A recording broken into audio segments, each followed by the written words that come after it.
అన్నమయ్య జిల్లా రామసముద్రం మండలం ఆర్ నడింపల్లి పంచాయతీకి చెందిన మిట్టపల్లి గ్రామ నివాసైన వైఎస్సార్సీపీ నాయకుని కుటుంబానికి చెందిన ఓ వ్యక్తి గ్రామం చుట్టూ ఉండే వంకలు కుంటలో నుండి అక్రమంగా ఇసుక రవాణాలను ట్రాక్టర్ యంత్రాలతో సరిహద్దు రాష్టమైన కర్ణాటకకు తరలించి సొమ్ము చేసుకుంటున్నాడని ఇదివరకే రామసముద్రం ఎంఆర్ఓ గారికి పోలీసులకు ఫిర్యాదు చేసినా కూడా చూసి చూడనట్లు వ్యవహరిస్తున్నారని, మా అనుభవంలో ఉండే వ్యవసాయ భూముల్లో కూడా దౌర్జన్యంగా ఇసుకను తరలిస్తున్నాడని ప్రశ్నిస్తే బెదిరిస్తున్నాడని ఓ రైతు ఆవేదన వ్యక్తం చేస్తున్నాడు.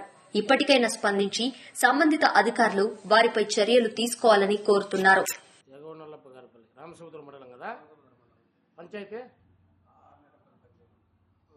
ఇసుక అక్రమంగా తరలిస్తున్నారని మాకు విశ్వనీయంగా తెలిసింది. దానిపైన మీ గ్రామం పక్కనే మా గ్రామం పక్క మా భూమి పక్కన భూమి ఎత్తేస్తామంటే ఎక్కువ మాది గట్టిగా మాట్లాడు.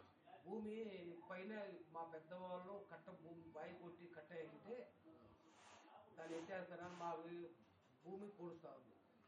దాంట్లో ఇప్పుడు ఇసుక అంతా ఎత్తి అమ్ముకుంటున్నారు. కర్ణాటకకి ఆంధ్రాకి కూడా అమ్ముకుంటున్నారు. ఎవరు ఆ పిల్లోని పేరు? పూలు చలపతి అనే పిల్లోడు. పూలు చలపతి. ఆ పిల్లోనికి ఏమైనా రాజకీయ నాయకులు అండదండలు ఉన్నాయా? ఏమో మనకు తెలదంతా ఎత్తుకోమని చెప్తున్నారంట. వాళ్ళు ఎవరైంది తెలదు మనకి. పోలీసు వాళ్ళకి తెలిసినా కూడా గమన పోలీసు వాళ్ళు కదా మనం మొన్నాడు పోయి మనం పట్టించుకోలేదు. పోలీసు వాళ్ళకి చెప్పినారా? చెప్పినాము, వాళ్ళు పట్టించుకోలేదు. ఎంఆర్ఓ కదా మేము చూస్తాము. ఈఆర్ఓ వచ్చినాడు.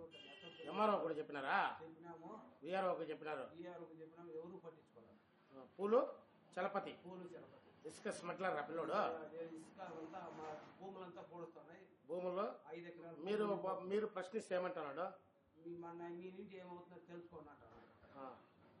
ఏమన్నా చేసుకోండి, మీరు ఏం అవుతుందో చేసుకోండి.